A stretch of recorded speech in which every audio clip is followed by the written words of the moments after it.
Hi good morning friends. ಇವತ್ತು first day ನಿಮಗೋಸ್ಕರ ದೋಸೆ ತೋರಿಸ್ತಾ ಇದ್ದೀನಿ. ಇದು ದೋಸೆ ಅಕ್ಕಿ. ಈ ಥರ ದೋಸೆ ಅಕ್ಕಿ ಬೆಂಗಳೂರು ಕಡೆ ಆ ಕಡೆ ಸೈಡ್ ಸಿಗುತ್ತೆ ನಿಮಗೆ. ಸೊ ಇವಾಗೆಲ್ಲ ಜಿಯೋ ಸ್ಟೋರ್ಸ್ಗಳಲ್ಲಿ ಕೂಡ ಸಿಗ್ತಾ ಇದೆ.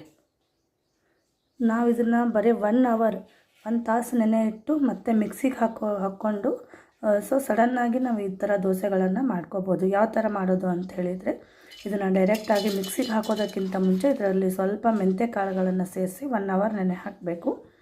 ನೆನೆಸಿದಂಥದ್ದನ್ನು ನಾನು ಇವಾಗ ಮಿಕ್ಸಿಗೆ ಹಾಕಿ ರುಬ್ಕೊಂಡು ಬರ್ತೀನಿ.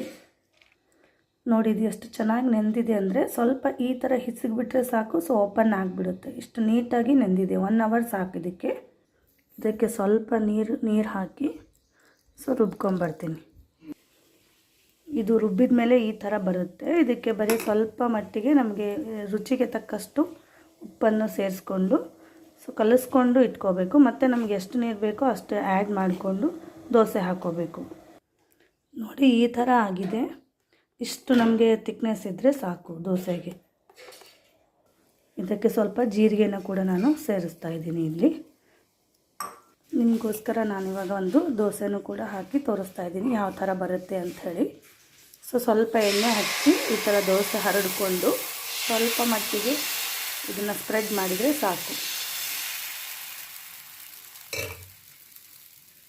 ಮೇಲೆ ಒಂದು ಸ್ವಲ್ಪ ಎಣ್ಣೆ ಹಾಕ್ಕೊಂಡ್ರೆ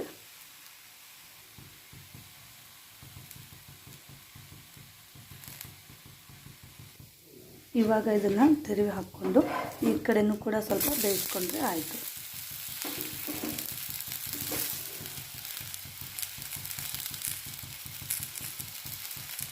ನೋಡಿ ಯಾವ ಥರ ಚೆನ್ನಾಗಿ ಬಂದಿದೆ ಅಂತ. 2 ಕಡೆ ಚೆನ್ನಾಗಿ ಬೆಂದಿದೆ. ಇವಾಗ ದೋಸೆ ತೆಗೆದು ಹಾಕ್ಕೊಂಡ್ರೆ ರೆಡಿ.